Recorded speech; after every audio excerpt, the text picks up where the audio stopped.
So I bought this Steinberger Spirit off of Craigslist, and it's awesome with the exception of the fact that it uses double ball end strings.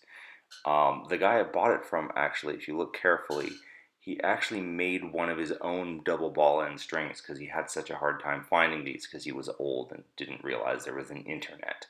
But my problem is that I prefer running 11 gauge strings, and if you look at the internet and try and find 11 gauge double ball end strings that just don't exist.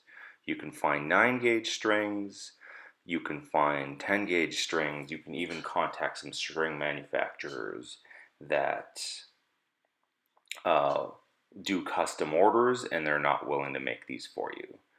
So I started looking into options for converting to a single ball kind of regular string so I could run whatever kind of strings I want. This is the first option I found. It's called a string adapter, and it's not actually attached to the guitar. Just string tension essentially holds it in place. It sits past the guitar.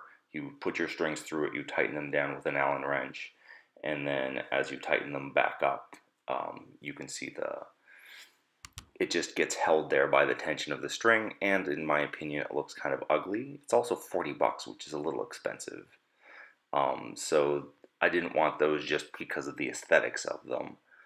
Uh, if you look, there's another option which is made by jcustom, and it allows you to do kind of the best of both worlds. You can run your single ball and strings by locking them down with those Allen heads at the top, and you can run the double ball end strings by just putting the ball in those little holes.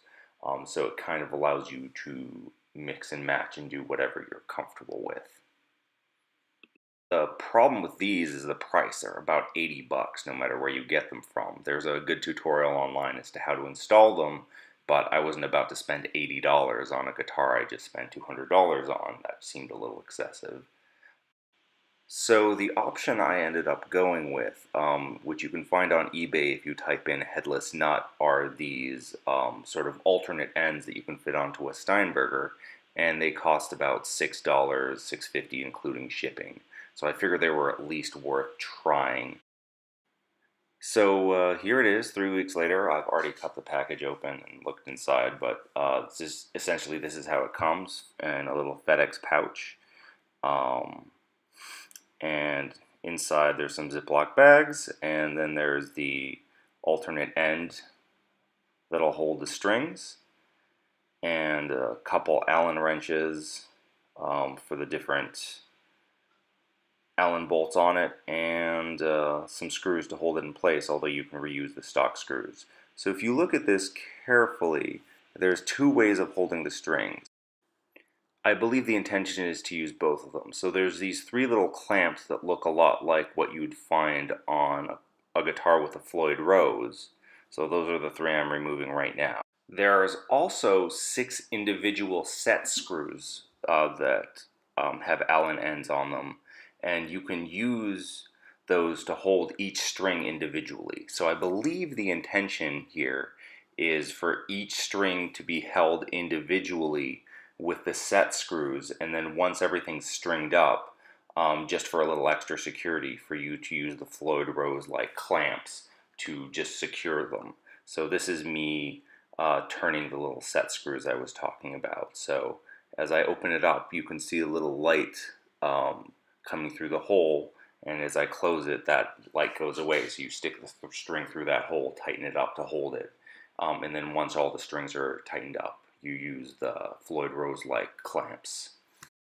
So this is a video of me uninstalling the stock headpiece and installing the Chinese single ball headpiece in its place.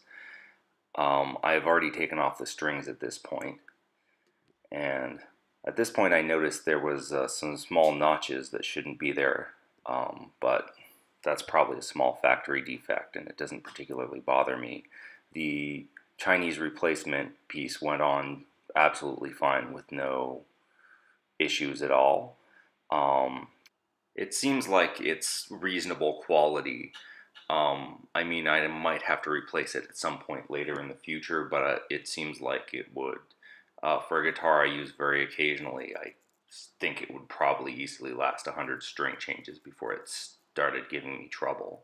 So I didn't actually film me putting the strings in. The procedure for doing that is essentially to put the ball end of the string into the bridge, tighten it slightly so it can't pop out, string the string through the small hole in the headpiece, tighten it with the set screw that I was playing with earlier, to hold it in place, and then tighten it the rest of the way. And after all the strings are tightened up and tuned, the Floyd Rose-like nut extra holders get tightened up. And this is a video of the guitar with the strings already on it.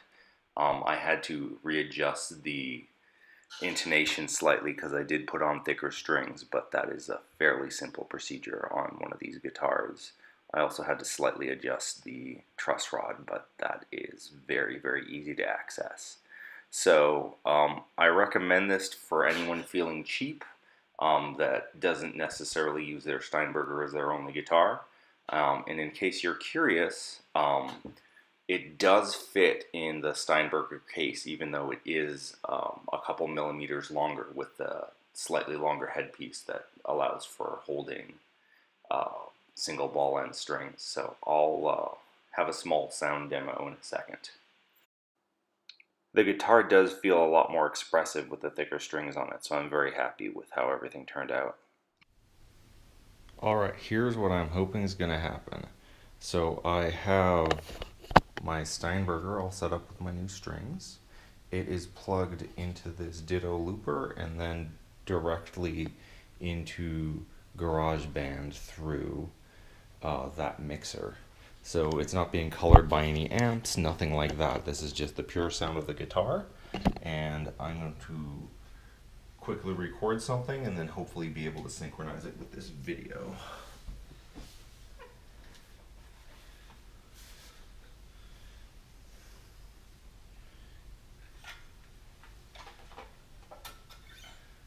Alright, so we should be able to hit record here. And then see how this goes.